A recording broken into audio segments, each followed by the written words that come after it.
Look at the sheer volume of goods entering a modern U.S. port on any given day.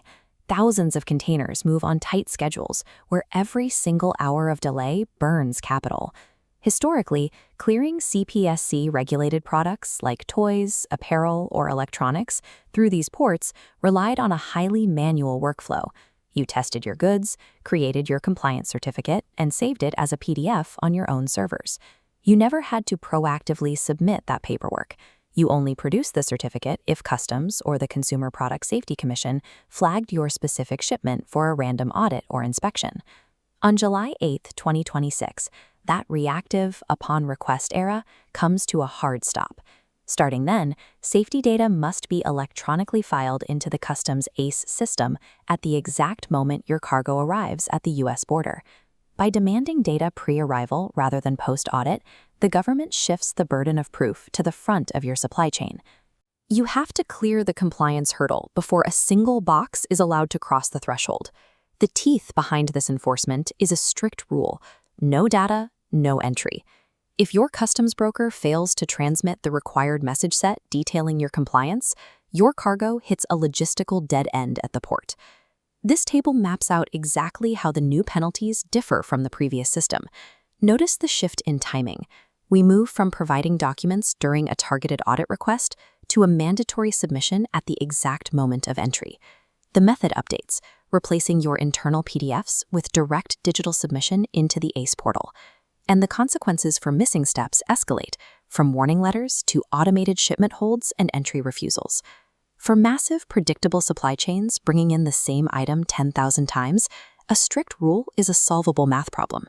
But if you import one-off prototypes, a short sample run, or even regulated corporate gifts, this presents a severe operational question.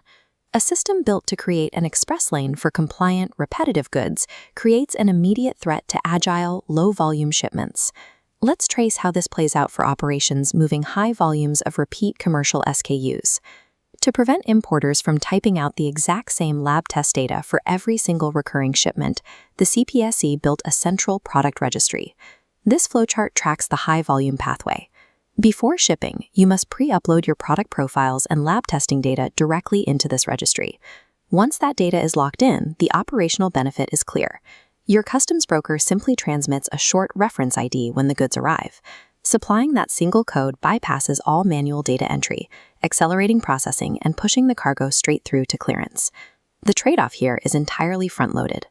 You must commit to a heavy administrative project right now to map your IT systems and digitize every existing compliance certificate you hold.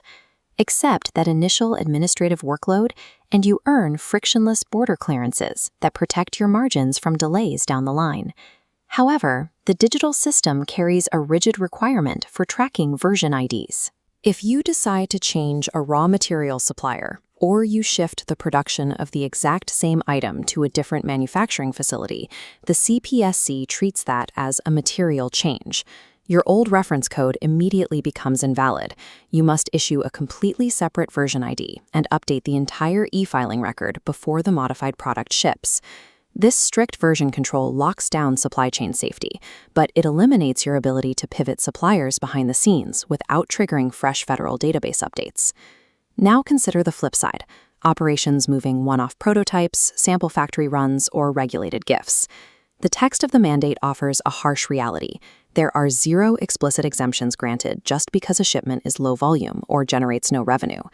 Since you wouldn't typically register a one-off prototype in the Central Product Registry, these shipments trigger the requirement for a manual, full data entry submission at the border.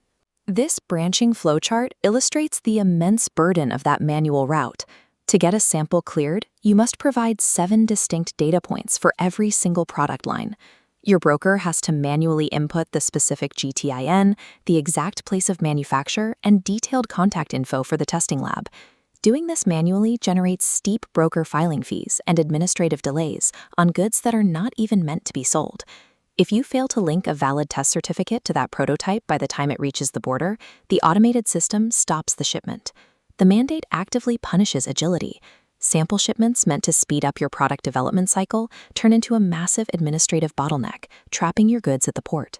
The 2026 mandate cuts a clear dividing line through international logistics, separating supply chains into two distinct categories. Static, predictable operations that embrace digital integration will reap automated, high-speed clearances. Conversely, agile operations heavily reliant on experimental or highly varied shipments will face active hostility from the system. Every importer faces a stark choice: restructure your compliance workflows before the goods leave the factory, or face guaranteed delays upon arrival. Product compliance is no longer a localized paperwork exercise. It is a strict, pre-departure digital prerequisite for accessing the U.S. market. This split checklist details exactly what to do to prepare for the July 2026 deadline. If you handle high volumes, adopt the CPSC Product Registry API now to lock in reference codes and avoid manual broker fees. The trade-off is committing to an exhaustive audit of your entire certificate backlog throughout 2025.